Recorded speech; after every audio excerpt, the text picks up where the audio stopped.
coração o que é reencarnação? O que vocês acham?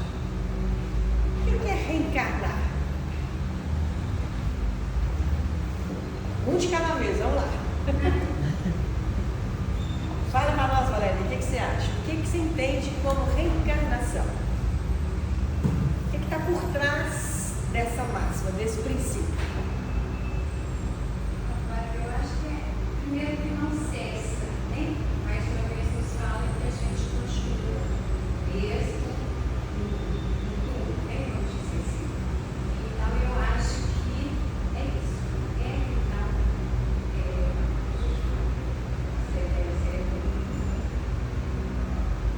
Quem mais? Quem mais gostaria de definir o que entende por reencarnação?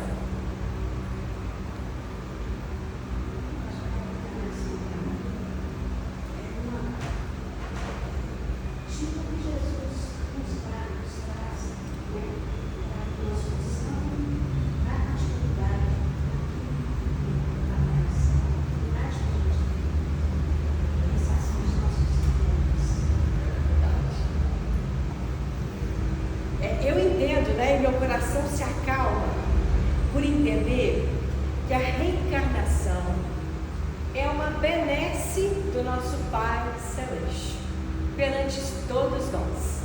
E uma vez, numa conexão com uma entidade superior, às vezes eu gosto de filosofar e perguntar, né, a espiritualidade, coisas sobre a lei da atração, coisas sobre as desigualdades sociais, coisas relacionadas à política, a questão aí da transição planetária. E certa feita um mentor disse assim para mim: filhos, se vocês soubessem a importância de uma reencarnação, vocês ajoelhariam todos os dias e agradeceriam por essa bênção. E muitos de nós, ao chegarmos aqui, achamos que estamos vivenciando um castigo,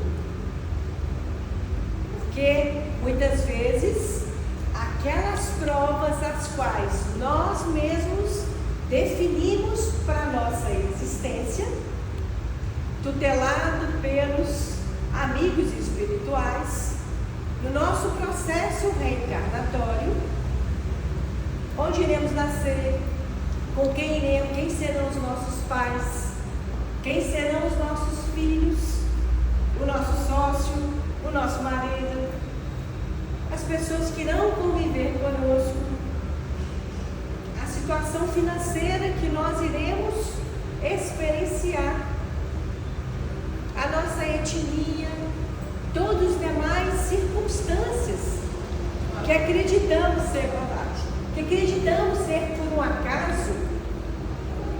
Todas as vezes que nós nos deparamos com esse projeto espiritual, muitos de nós não conseguem compreender, à luz do véu do esquecimento, por que será que nós estamos passando por tantas vicissitudes.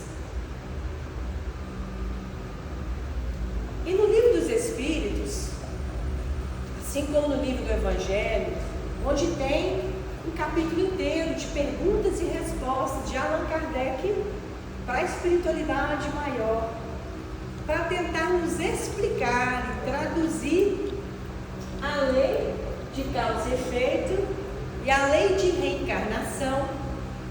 Kardec começa, ele era muito autodidata, Kardec já começa com uma pergunta bombástica: por que crianças desencarnam em tenridade? Talvez seja a maior dor para uma família experienciar, pai e mamãe, a morte de uma criança em tenridade. E se nós formos analisarmos do ponto de vista perspectiva unicamente material, não deu tempo dessa criança nem fazer o bem, nem fazer o mal. Por que será que ela precisou vivenciar uma prova tão rude, tão cruel, sob a nossa perspectiva limitada nesse tempo e nesse espaço?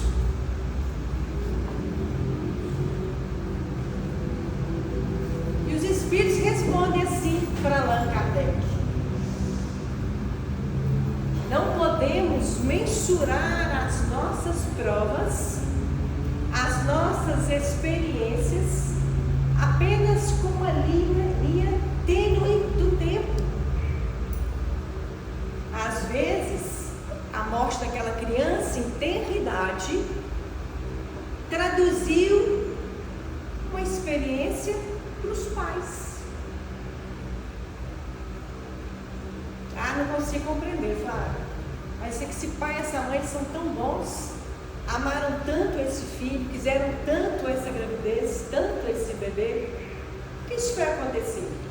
Enquanto já tem 2, 3 aninhos, 4 aninhos, 5, já convive, já fala o nome do pai, o nome da mãe. Eu experienciei a morte de um filho de uma colega de faculdade, e até eu era madrinha dessa criança. Foi uma dor para nós, que se não tivesse a doutrina espírita, muitos de nós até poderíamos enlouquecer, sem uma compreensão racional. É castigo para esses pais, pessoal?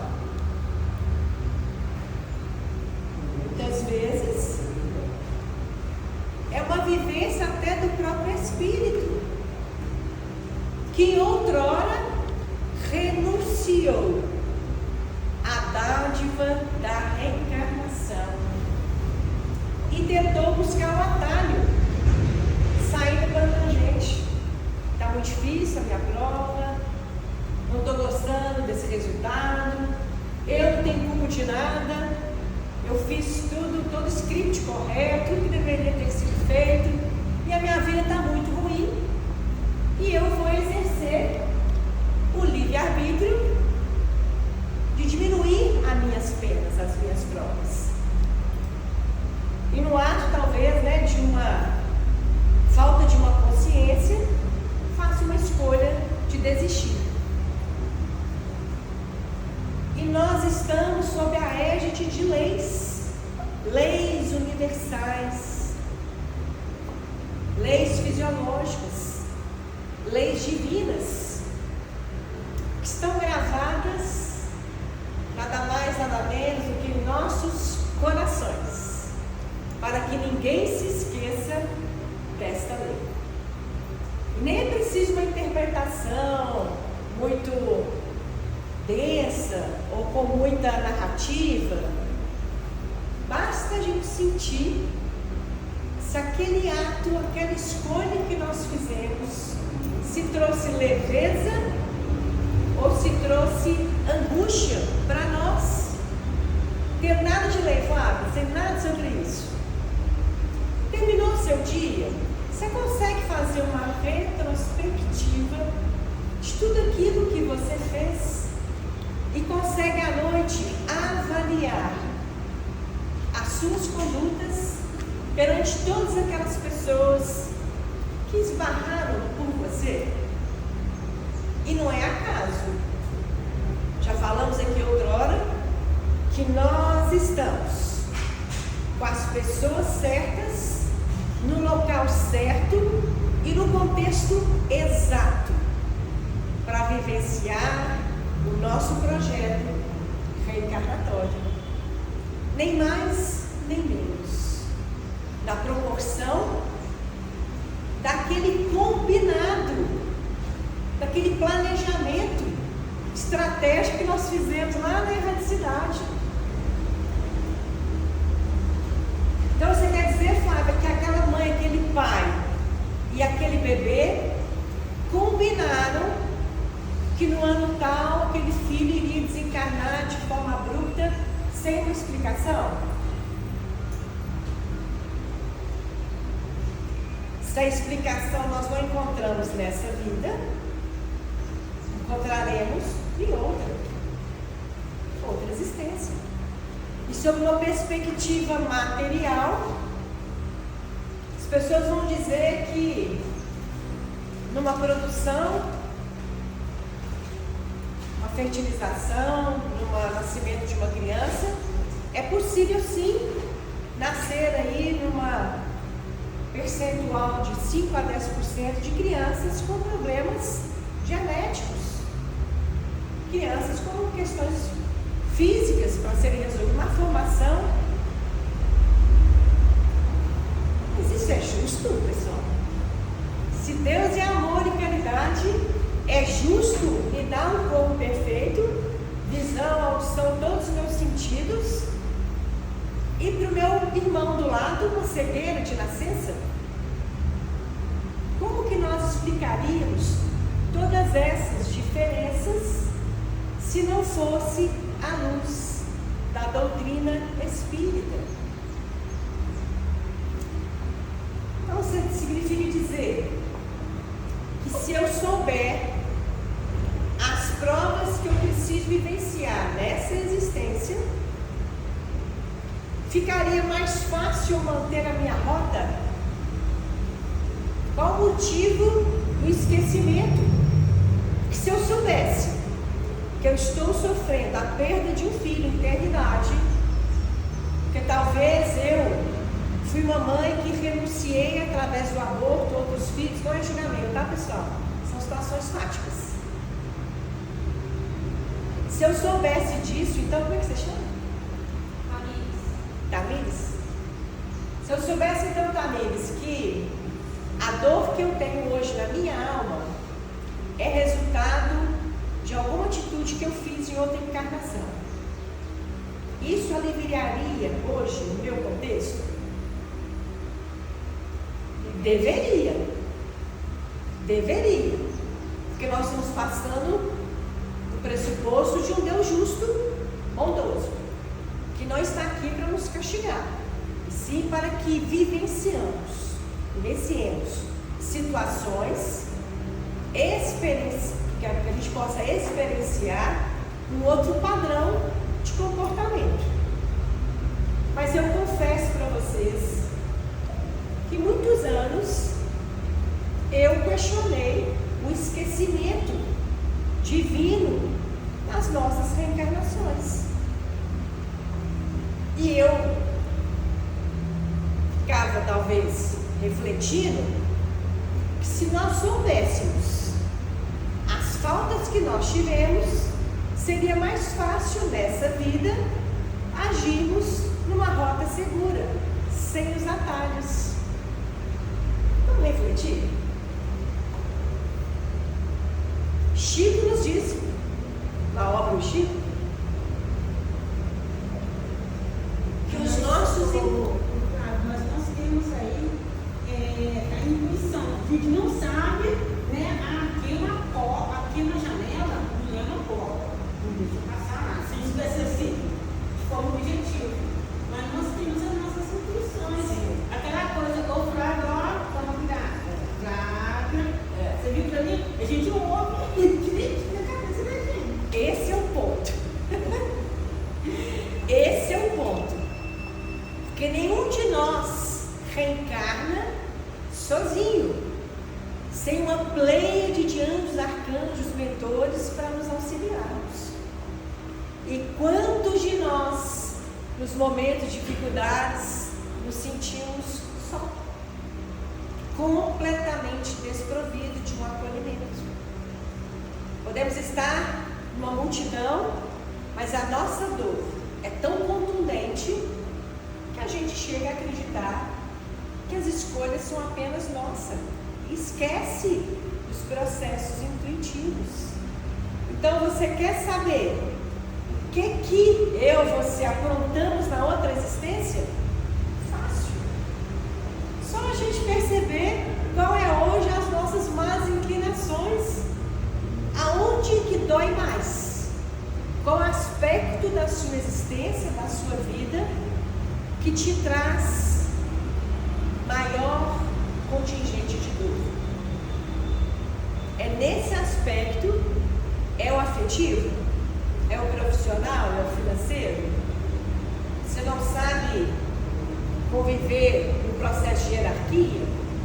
O seu chefe vai te falar diretrizes e você questiona a autoridade do chefe? Ou o seu problema é o contrário? Você é o chefe e não sabe lidar com as pessoas que estão ali, com os seus colaboradores? Então, aonde nós estivermos maior recorrência de vivência desagradável, que na verdade são experiências, reencarnatórias, onde nós precisamos colocar um maior foco energético e as corretivas necessárias. O fato é que muitas vezes nós nos fechamos para essa intuição benigna e a gente vai dando vazão às questões que estão como se fosse um biofilme, né? Em nossas mentes, nos nossos corpos energéticos, e aquilo vai formando uma densidade, e aquilo vai nos impedindo de estarmos em contato com os amigos espirituais que estão ali sôfregos por nos auxiliar, por nos ajudar.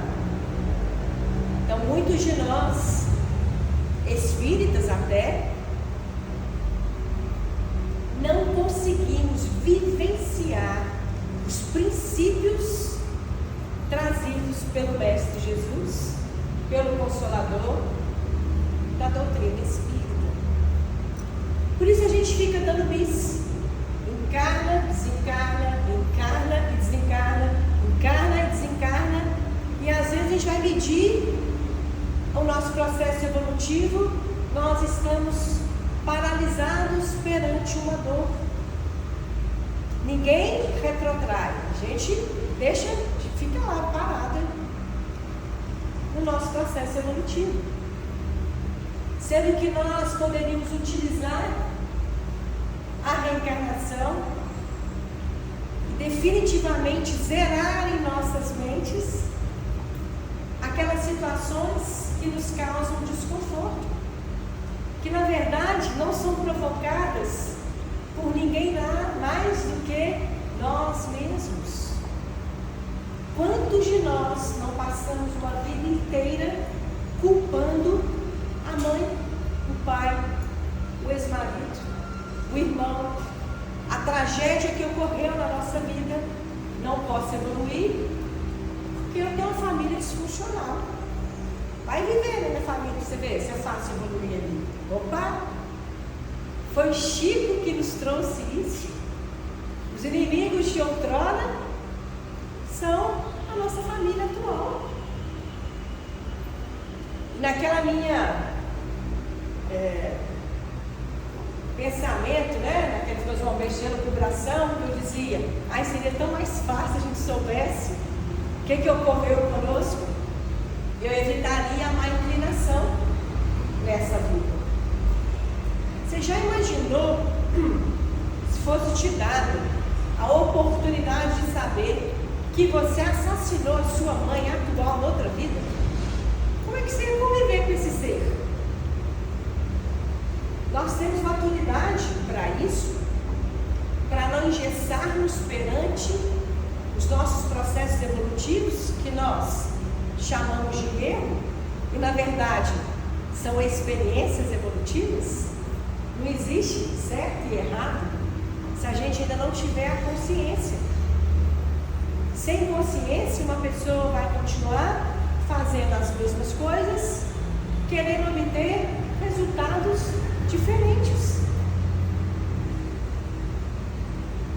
Para que a gente evolua no nosso processo reencarnatório, que a nossa reencarnação valha a pena, nós temos um modelo, uma bússola segura, trazida pelo próprio Mestre Jesus, e que anos e anos a fio nós estamos aqui estudando esse modelo, e muitas vezes a gente entende literalmente, a gente faz uma exegese, uma interpretação literal, mas a gente não consegue alcançar as nossas almas e os nossos corações. Tem uma obra que eu gosto muito que fala assim: quem sabe pode muito, mas quem ama pode mais. E foi numa obra de André Luiz, acho que é Os Caminhos da Mediunidade, que André Luiz estava lá com os mentores e se depararam com aqueles obsessores que estavam trazendo aquela problemática para aquela família, que eles vão narrando histórias, né? De repente, Cipriana, que era um mentor de uma luz celeste muito intensa, de muitos processos de evolução, chegou perto desse obsessor. E esse obsessor, tão cego nas suas verdades, tão engessado, tão cristalizado nos seus erros, que ele olhou para aquele espírito e a confundiu com a mãe Maria. Tamanha era a luz de Cipriano. Então não existe nenhum instrumento pedagógico, nenhum instrumento corretivo, nada nesse tempo e espaço do nosso nível de aprendizado que nos traga uma evolução maior do que o exercício do amor.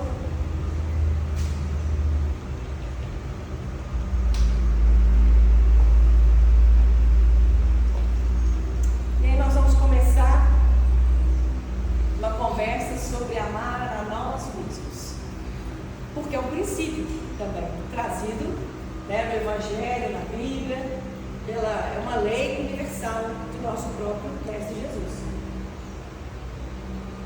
Amar a Deus sobre todas as coisas e o próximo como a si mesmo. Aí eu pergunto para vocês, definitivamente, você se ama? Ah, Flávia me dizer que esse negócio de amar a si mesmo é egoísmo. Então eu não vou me amar, eu vou renunciar, eu vou viver só para o próximo. Quem de vocês já consegue se perdoar perante o processo de evolução, algum caminho tortuoso que por um acaso tenhamos trazido para a nossa existência? Por exemplo, uma conversa difícil em casa, nós, para fazer valer a nossa vontade, talvez alteramos o tom de voz ou reagimos, coisas corriqueiras da vida. E é justamente naquele dia o culto do Evangelho no lar. Fala assim, hoje eu vou fazer um culto novo, estou com vergonha. Mas também aquele meu filho me desrespeitou, falou comigo.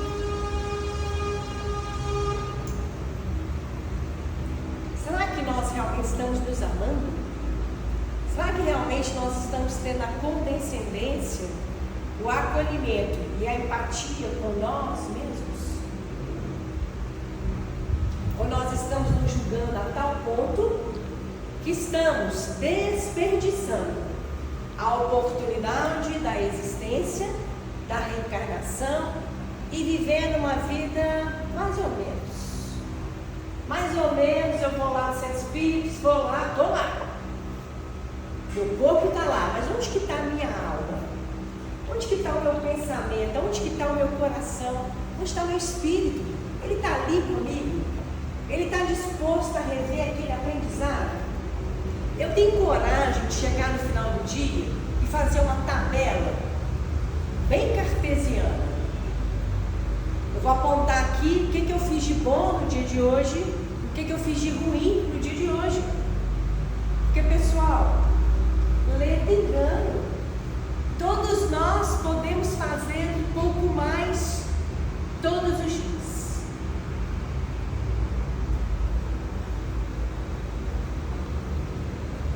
Eu particularmente,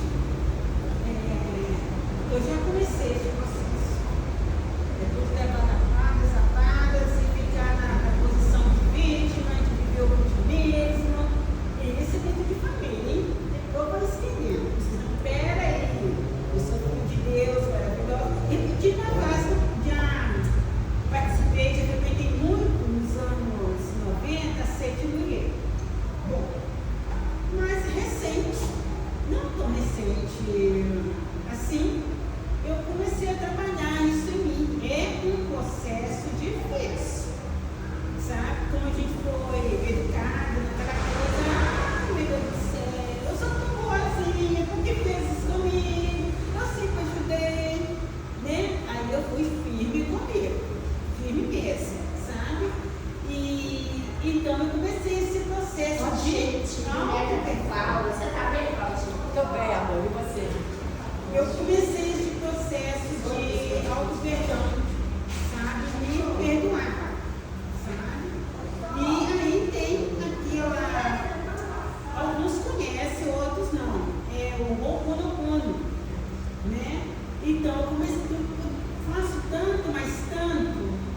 universo, obrigado. Obrigado por verso, Ho'oponopono. Eu sinto muito, por favor, perdoa, eu te amo, gratidão. Isso é uma forma de nos auto-perdoar. Minha visível, eu não faço não, porque eu vou perdoar ninguém não. Estou muito ofendido. Não, mas nem o outro não, você está se auto-perdoando, sabe? Quando você chegar naquele processo de compreender e aceitar que o outro, ele fez aquilo ou continuou fazendo porque ele desconhece o processo de perdoar a si mesmo, né? Para depois perdoar o outro, então eu comecei a encaixar também, por aí vai, né? Então aí começa o auto-amor, o auto-perdão, e a gente vai se descobrindo, né? Se amando, se querendo bem. Se eu quero bem para o meu vizinho, né? Então é indispensável. Se eu quero bem para mim, então tenho que querer para o meu vizinho, mesmo ele me prejudicando, porque ele ainda desconhece esse processo. Obrigada pela colaboração. E é bem isso, pessoal. Nunca tivemos índice de suicídio tão relevantes como nos dias atuais. Adolescentes, adultos, pessoas de poder aquisitivo, artistas, crianças. O que está ocorrendo conosco nesse tempo e espaço, nessa mudança de perspectiva espiritual?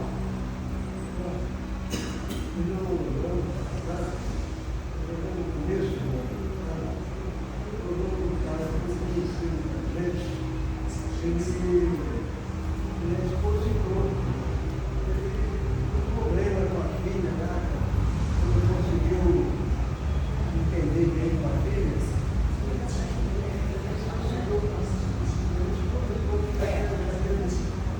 No ano passado, se falava muito de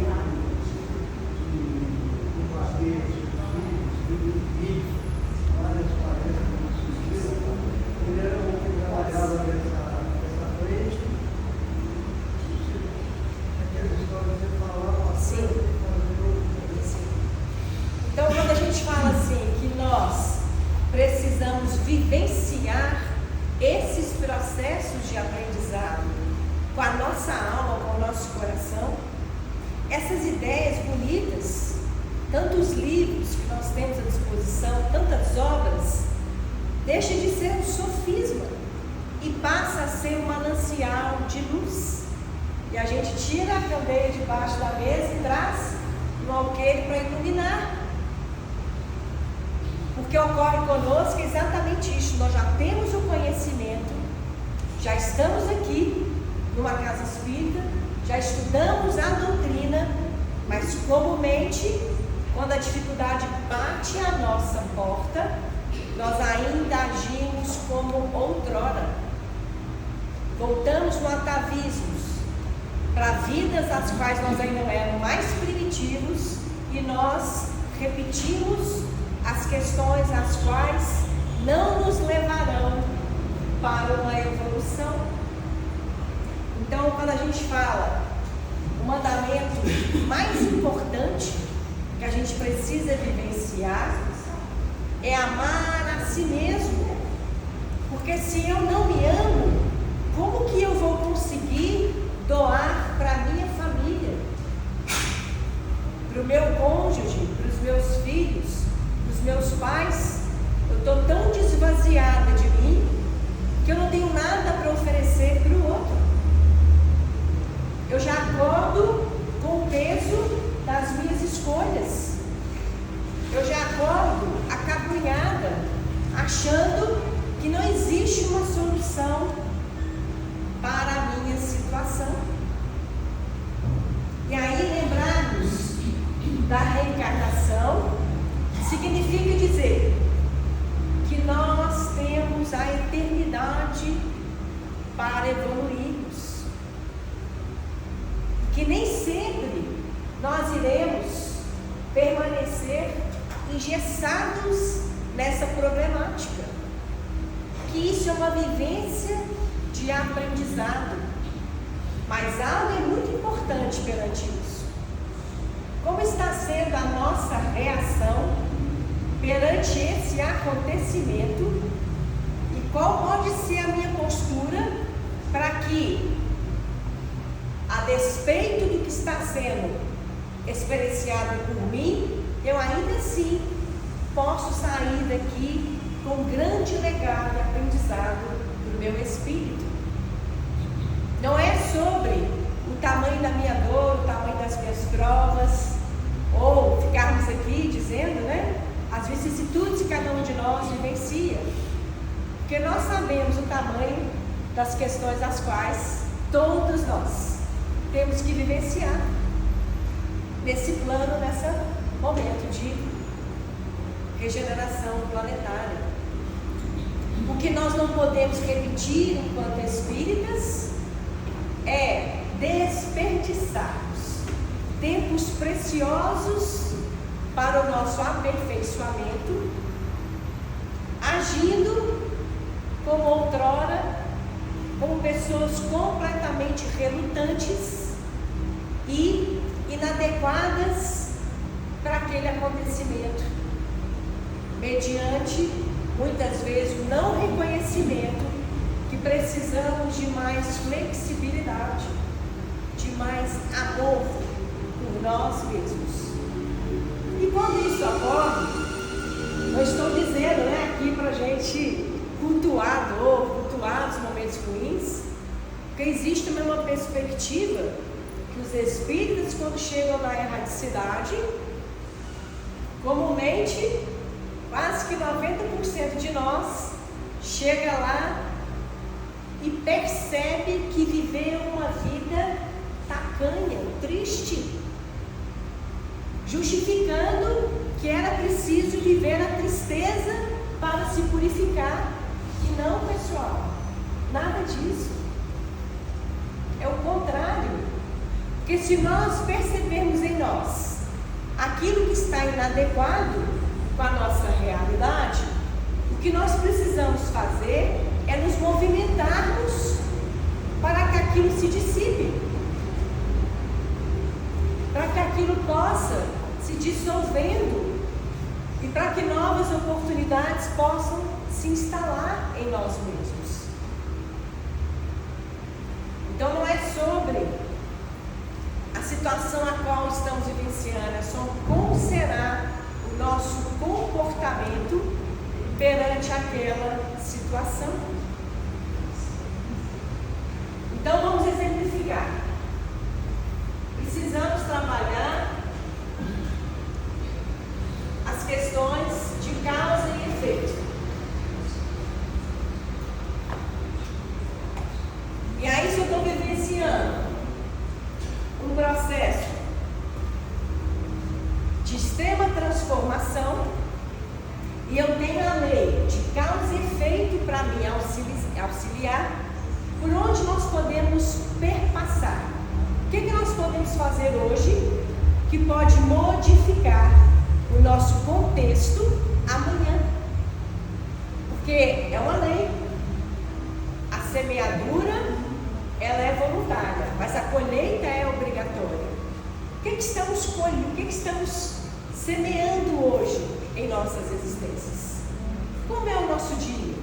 O que nós podemos fazer para que a lei de causa e efeito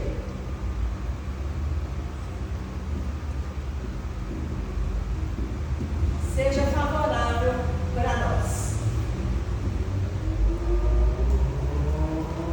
Qual que é a primeira, talvez, a primeira ação, a primeira atitude nesse processo de reforma íntima em nós mesmos, que nós podemos fazer, que chegaremos no final do nosso dia extremamente leves em qualquer contexto que nós estivermos inseridos? Muitas vezes as pessoas acham que para viver uma vida memorável, uma vida feliz, uma vida que chegaremos lá na erradicidade com a certeza que o nosso esforço nos levou a uma evolução. A primeira situação da causa e efeito que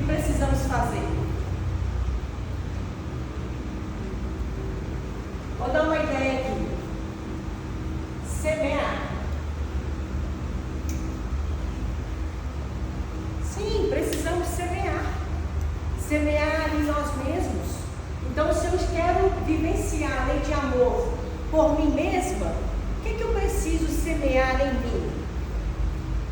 Vamos imaginar que eu estou aqui diante de uma doença. Recebi um diagnóstico de uma doença.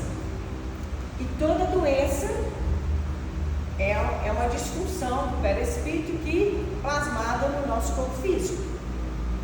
Mas do ponto de vista psicológico, analítico, essa doença tem uma utilidade. Muitas vezes a gente adoece para nós mesmos retomarmos o nosso caminho, ou então para expurgarmos situações atávicas de outra vida. O fato é que tem uma utilidade. Utilidade para mim, utilidade para a família.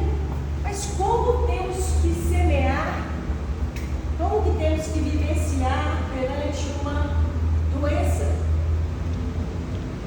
para que saiamos daqui vitoriosos, do ponto de vista do nosso crescimento moral e espiritual? Eu preciso aceitar essa doença, falar ok, vou abraçar essa doença aqui, a partir de agora eu e você somos uma só, não vou buscar um médico, não vou. Não é sobre isso, pessoal. Se nós temos uma doença física, a recomendação é que a gente busque a medicina dos homens, mas que a gente busque também uma retórica, uma retificação mental, espiritual, orgânica, vibracional em nós mesmos. Porque muitas vezes é uma cristalização de questões mentais, quadros mentais, que nós estamos trazendo uma densidade para o nosso corpo que está insuportável ser adequado àquela estrutura corporal.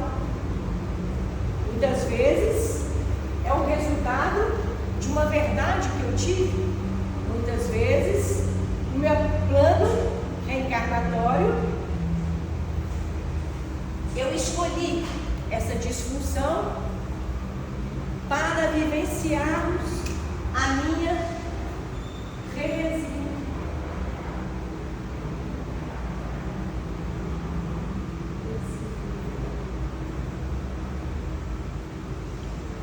Eu quero ressignificar essa situação. Eu quero trazer uma outra narrativa sobre isso. Tem um livro do Chico que eu gosto muito, Obras Postas, que traz para nós, na verdade é de Allan Kardec, Obras Postas, mas que traz para nós que uma determinada senhora sofreu uma doença, né, de câncer, e ela já estava no estado avançado de metástase, mas que ela era visitada por espíritos superiores todas as noites, porque a postura dela perante aquela situação foi tão madura, foi tão coerente, que ela foi exemplo vivo para vários mentores que narravam aquela situação para outras pessoas que também estavam vivenciando daquela forma. Ah, então quer dizer que eu não posso me curar? Milagres acontecem todos os dias. É possível curar. É possível até mesmo modificarmos um DNA do nosso corpo. É possível sermos merecedores daquela modificação e permitir que os amigos espirituais operem em nós as corretivas necessárias para uma reestruturação.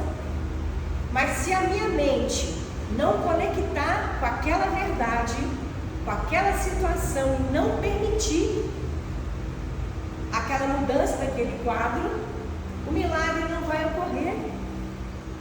Semana passada falamos dos milagres, né? Do Cristo. Vá que a tua fé te curou, mas não peques mais. Então, quando eu semeio perante uma vicissitude de uma doença, uma ressignificação para aquela situação, eu acalmo o meu coração. Eu saio da situação de rebeldia. Eu saio da situação de vitimismo. Eu saio daquela situação de ó céus, ó vida, porque eu. e vou viver o melhor da vida que eu tenho naquele dia para viver. E as pessoas ficam esperando a morte chegar, porque eu tive um diagnóstico fatal. E uma verdade muito interessante, pessoal, diz que ninguém, nenhum espírito soberano sabe a data que nós iremos desencarnar. Só o nosso Pai Celeste tem essa chave, porque é uma lei. Temos um começo e um fim carnal, mas nesse percurso eu posso ter moratória. Eu posso estar vivendo uma vida de tanta doação, de tanta transformação, de tanta beleza, que eles podem oferecer uma moratória para ficarmos um pouco mais perante os familiares, para auxiliar os outros familiares também com o nosso exemplo. E uma situação muito importante. Quando chegamos nesse nível de maturidade espiritual, muitas vezes o que convence um familiar, um colega de trabalho, um colega de fraternidade a uma mudança de postura, não é a nossa fala. E dizia um colega aqui que um palestrante espírita suicidou no ano passado com problema com a filha. Então a fala é sofisma. O que vale são os nossos atos. A nossa fala pode convencer, mas o nosso exemplo arrasta multidões. Muitos de nós estamos aqui trazendo estudo porque temos compromisso com a nossa palavra. Vai que desenganamos tanto, né, em outra existência. Estamos aqui compromissados para falarmos de Jesus, falarmos de esperança, para falarmos de oportunidade, de semeadura, de sal da terra, como todos nós somos. Então, na lei de causa e efeito, nós precisamos aprender a semear, para ressignificar. O que mais que nós podemos fazer no alto amor, no amor próprio, para sermos esse ser de luz que vai iluminar as pessoas à nossa volta, ainda que tenhamos dificuldade, ainda que tenhamos experiências que possam nos trazer ressignificação na nossa rota. Ainda que muitas vezes tenhamos que modificar um pouco a nossa rota. Semeadura. Vamos lá, isso não estou seguindo o script nem do Evangelho, nem do Livro dos Espíritos. Isso aqui é uma conversa. Na sua opinião, o que você acha que é importante para que você tenha um alto amor para todos os dias você acordar e falar assim: eba, tenho mais um dia? Estudar. Estudo.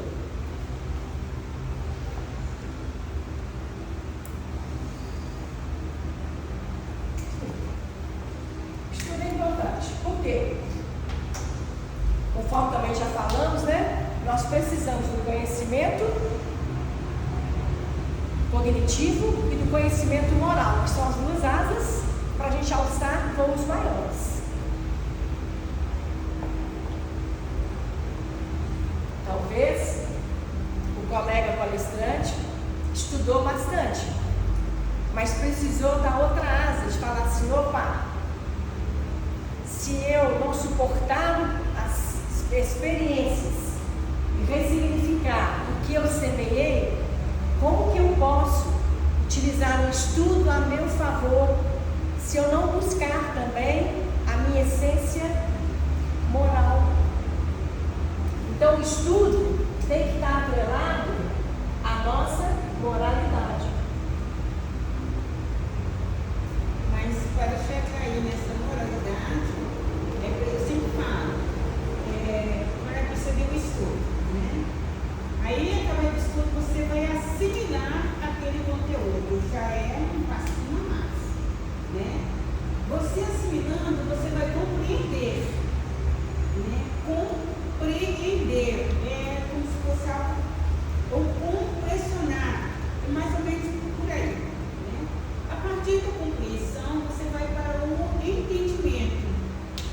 entendimento, né? Vai entrar na sua mente aqui. E através do entendimento você vai trabalhar o discernimento. E aí que vai chegar na maioridade. Né? Vai começar a ressignificar, vai começar. Porque vai ter faxina daqui e faxina do outro lado.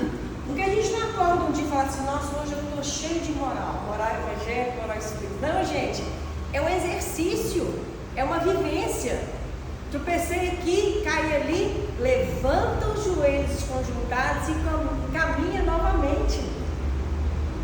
Porque se o meu amor próprio, eu semeei, ressignifiquei, estudei, mas ainda assim eu me fragilizei numa vivência, eu tenho que ter, e aí a moral no sentido de fé suficiente, coragem suficiente de levantar e recomeçar. Porque se todos nós chegaremos na perfeição, se eu pego um atalho, eu estou prejudicando o meu caminho evolutivo, porque o atalho vai me tirar da rota. Existem muitos atalhos, muitos convites de atalhos na nossa vida. Big Brother é assistir jornal em excesso, a notícia ruim é outro, e essas milhões de informações, megabytes que existe hoje na nossa mente, que nos faz ficarmos acelerados de conhecimento, porque agora a notícia é 3 segundos. Existe um estudo de marketing, quem segue redes sociais, a gente tem que prender a atenção da pessoa nos 3 primeiros segundos da nossa fala, porque as pessoas estão rápidas, querendo consumir conteúdo rápido, para chegar não sei aonde, cada vez mais rápido, e aí a gente vai se perdendo perante a velocidade tecnológica. E hoje em dia também é um fato, todos nós hoje temos um grau de déficit de atenção, TDAH, porque a informação é tão grande e a gente quer acompanhar esses megabytes de informação cada vez mais intenso. Tem que ler um jornal, tem que ler outro, tem que ler notícia, tem que atualizar meu trabalho, que nós vamos esquecendo do amor por nós mesmos e a gente vai se esvaziando cada vez mais. Então, para a gente adquirir um estudo que vai nos levar a uma moralidade, é imprescindível mais um roteiro seguro, trabalho no bem. Porque isso aqui é fato da lei de causa e efeito. Se você trabalha no bem, você terá uma pleiade de mentores te auxiliando. Ai, fala, mas eu trabalho de segunda a domingo lá no Irmãos Anselmo e a minha vida está de cabeça para baixo. Amiga, se sair de lá é pior, piora. Se lá nós estamos com a pleiade de amigos nos auxiliando, saímos de lá, com certeza nós iremos entrar na roda viva da IA, inteligência artificial, e a gente achar um caminho de volta seguro para o nosso coração, para a nossa calma, para a nossa rota. Nós iremos ainda ter que percorrer esse atalho. Então o trabalho no bem é imprescindível na lei de causa e efeito no nosso processo reencarnatório. Se não queremos chegar vazios na erradicidade, de novo cometi esse deslize, de novo fiquei parada, cristalizada nessa dor. Dizem que na guerra é pior, né? Na guerra é pior. Comendo. Nós podemos sim utilizarmos a benesse da reencarnação e pensarmos todos os dias nesse exercício importante de autoconhecimento. Se o que eu fiz hoje alegrou meu coração numa perspectiva espiritual. Então a gente precisa nos afastarmos e termos esse cotejo, esse equilíbrio da nossa vivência material e a nossa vivência espiritual.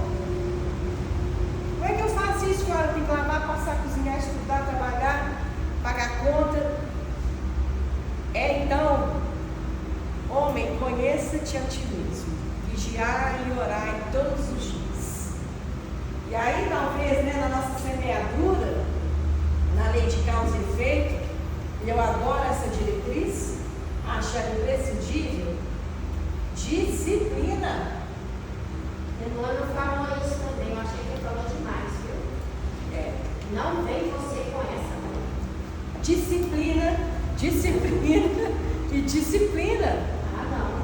Porque se estamos todos TDAH, com tanta informação em megabytes, se a gente não tiver uma disciplina, 5 minutos elevarmos os nossos pensamentos, falar: Deus, me direciona nesse dia de hoje, te consagro a minha vida, agradeço por essa existência e a partir de agora o direcionamento é seu.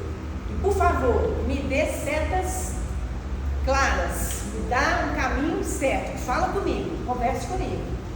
Assim como Bartimeu, assim como Bartolomeu, assim como todas as pessoas que receberam os milagres de Jesus, levantaram as mãos e falaram: que eu seja a última da minha família a passar por essa dor, por essa doença, por essa escassez, por essa restrição. Porque se um de nós elevarmos os nossos pensamentos e a nossa consciência, gente, não existe maldição familiar, não. Isso é uma maldição familiar. Isso é assim porque a bisavó, fulano nasceu cego porque o avô era um senhor de escravo. Você não sabe se fulano era um senhor de escravo lá atrás? É lei, gente. O que a gente planta, a gente colhe. E a gente vai acreditando em umas questões muito cristalizadas para que a gente não viva a nossa melhor vida, não viva a nossa melhor experiência, a despeito de qualquer coisa. Se tudo é experiência, se eu passar por essa vivência com dignidade, se eu passar por essa escassez com dignidade, se eu passar por esse divórcio com dignidade, se eu levantar os meus joelhos conjuntados e seguir, aquele problema me trouxe, foi aprendizado e valeu a minha reencarnação. Mas já podemos fazer mais um pouco. Jesus nos ensinou: faça mais um pouco. E todos os dias a gente desperdiça tempos preciosos da nossa reencarnação com distrações. E aí não se enganem, esse tempo, espaço que nós vivemos, temos à nossa volta toda a estirpe, toda a espécie de espíritos nos influenciando. Nós vamos escutar quem? Praticamente são eles que nos governam. Pergunta 734 do Livro dos Espíritos. Os Espíritos influenciam nossas vidas? Praticamente são eles que nos governam. E nós queremos ser governados por quem? Porque a gente começa uma discussão, quem termina são eles, não somos nós. Sabe? Sabe quando você fala assim: não acredito que eu falei isso? Porque muitos de nós já não agem, mas a gente reage. Então uma buzina atrás assim, sempre você está na sua linha lá, quer dirigir em paz. O sangue ferve, a gente vai colocar a cabeça para fora, vou xingar. Olha aí, gente, a gente voltando lá primal, aos primatas que ainda está dentro de nós, pulsando, vida, lembrando quem nós éramos. Que é preciso que a gente tenha disciplina para a gente coibir esses atavismos desse homem velho que ainda está dentro de nós. Porque se a gente não reprimir esse sentimento, vamos dar vista em nossas existências, vidas e vidas. E depois a gente reclamando: por que eu estou no plano de prova e expiação? Já queria ser anjo? Já queria ser anjo? Opa! Então vamos lá. Vamos fazer um processo reencarnatório aqui. Seu problema na outra vida foi o vício. Você vai nascer lá na sua comunidade com pessoas em sua volta com vício. Ué, gente, mas eu estou querendo ficar livre do vício. Aqui é prova. Aqui é uma universidade. Pode ser hospital e pode ser hospício, pode ser prisão. No Brasil é um hospício. Pode ser prisão. Mas por enquanto nós estamos na escola. Vamos fazer uma prova. Então você vai estar num contexto, numa comunidade, com pessoas à sua volta, com aquela vicissitude do vício, e o vício tem uma linguagem de falta. O que te falta para a sua reconexão com o alto, para que você tenha um amor próprio e não precise se viciar? E não é só o vício da bebida, do álcool, da droga. Tem o vício da maledicência. Tem o vício de acordar, ó César, hoje vai chover. Ó César, está calor demais. Ó César, gente, vamos agradecer a nossa existência. Vamos todos os dias focar naquilo que vai semear. Quem planta batata, colhe batata. Eu quero colher flor, Valeria. Então eu tenho que plantar flor.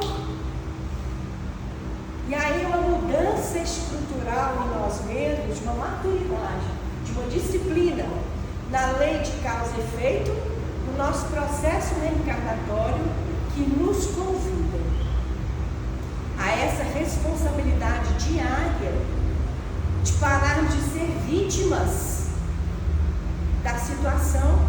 Qual que é a utilidade do vitimismo? Eu não tenho culpa de nada. Quem me mandou embora foi meu chefe. Oi, vamos lá? O que você fez que o seu chefe te mandou embora? Não fiz nada. Ele cismava comigo. Peraí, você surpreendeu o seu chefe? Você fez o melhor que você podia fazer naquele contexto? Você foi luz. Seja luz, onde quer que estejais. Quem conduz a luz será conduzido. Mas a gente fica se eximindo das responsabilidades e a gente cristaliza no nosso processo de evolução, culpando sempre o outro. Ou então, nós criamos padrão de culpa. Foi Joana quem disse isso. Sem desculpismo, sem autoculpabilidade, apenas ressignifica e caminha adiante. Siga em frente, assim como Saulo fez. Siga em frente. A gente se martiriza vidas e vidas e vidas, porque lá na época do Império, sei lá, nós colocamos fogo em Roma. Passou. Bora, vamos construir Roma. Vamos começar de novo. Mas a gente fica nesse processo de dor, porque as leis universais estão gravadas no nosso coração e a gente não tem como se enganar. A gente sabe que aquela vivência, aquele problema, a responsabilidade é nossa. Mas se a gente fica na vítima, na culpabilidade, a gente não sai do lugar. E aí o que nós vamos, na lei de causa e efeito? Semear, nós vamos colher dor, sofrimento, depressão, autossuicídio, suicídio indireto. Não, eu não tenho coragem de suicidar não, mas aqui você está triste, você está cheio de problemas, você não faz uma caminhada, você está com pressão alta, você não se cuida, só come pizza, açúcar e diz que você está muito bem nas leis universais. Será? O que você está fazendo com o corpo divino que o nosso Pai nos emprestou? E nós vamos ter que prestar conta. O que você fez com o seu corpo?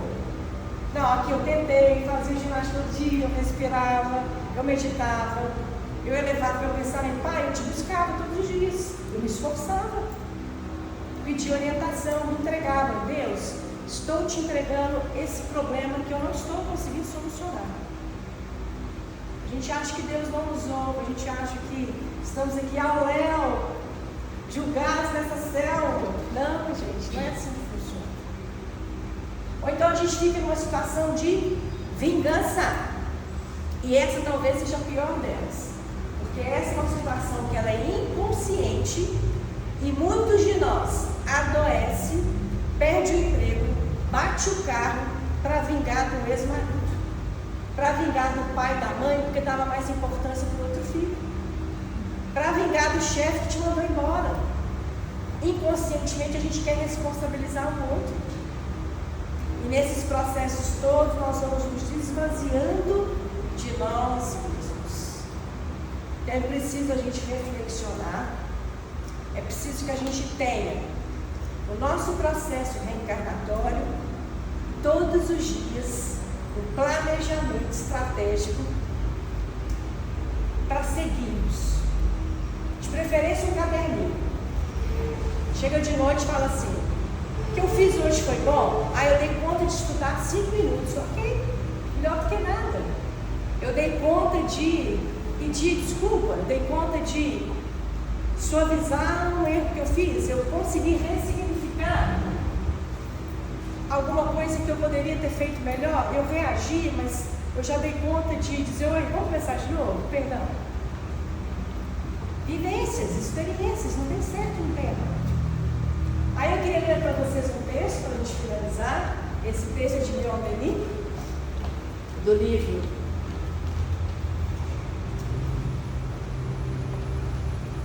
Problema do Ser, do Destino da Dor. Fala o seguinte, olha que lindo: despertai de vosso pesado sono, rasgai o véu material que vos envolve, levantai-vos e marchai, apressai-vos para a conquista de vossos destinos. A vós todos que vos credes, gastos pelos sofrimentos e decepções, pobres seres aflitos, corações que o vento áspero das provações secou, basta-vos querer para sentirdes o despertar em vós de forças desconhecidas. Crede em vós, em vosso rejuvenescimento, em vossas vidas. Crede em vossos destinos imortais. Crede em Deus, sol dos sóis, foco imenso do qual brilha em vós uma centelha que se pode converter em chama ardente e generosa. Sabei que todo homem pode ser bom e feliz. Para vir a sê-lo, basta que o queira com energia e constância. Você podeis vir a ser o que quiserdes. Tal é o segredo da força mental, da qual emanam todas as forças magnéticas e físicas. Quando tiveres conquistado este domínio sobre vós mesmos, não mais quereis temer os retardamentos, nem as quedas, nem as doenças, nem a morte. Tereis feito de vosso eu inferior e frágil uma alta e poderosa individualidade. Querer é poder. Vencerei o mal em mim. Desapegar-me-ei de tudo o que me acorrenta às coisas grosseiras, para levantar um voo para os mundos felizes, seguindo o modelo e guia do nosso amado Mestre Jesus. Então, pessoal, eu agradeço essas reflexões mais uma vez, com o coração em festa, sabendo que é esse cenário, esse convite que nos aguarda. E que possamos sair daqui hoje alimentados com o coração de que tudo que nos ocorre é para o nosso bem, uma experiência. Porque essa realidade que o Mestre Jesus nos trouxe está nos aguardando logo ali. Mas para isso a gente precisa semear. Para isso a gente precisa evitar as más inclinações. Para isso a gente precisa alegrar-nos perante a nossa reencarnação. Então eu desejo a todos vocês uma excelente vida, um excelente ano de 2026, estamos no começo ainda de 2026, dá para fazer muito planejamento estratégico para evoluirmos, fazer o bem, perdoar, um bom livro, boas músicas, e um roteiro que o Mestre nos trouxe. Mas em primeiro lugar, nós temos que nos perdoarmos, nós temos que nos amarmos, e acima de tudo, acreditar na nossa força de vida, que todos nós temos, na nossa centelha de transformação, porque não estamos sozinhos. Que o Mestre Jesus acolha a todos nós, que o nosso Pai Celeste nos conduza até os nossos lares, abençoando essa casa, todos os amigos espirituais aqui envolvidos nessa tarefa, que essas vibrações possam chegar a todos os corações que nesse momento precisam dessas vibrações para levantar os joelhos conjuntados nessa tarefa contínua de recomeçar. Que assim seja. Aproveitar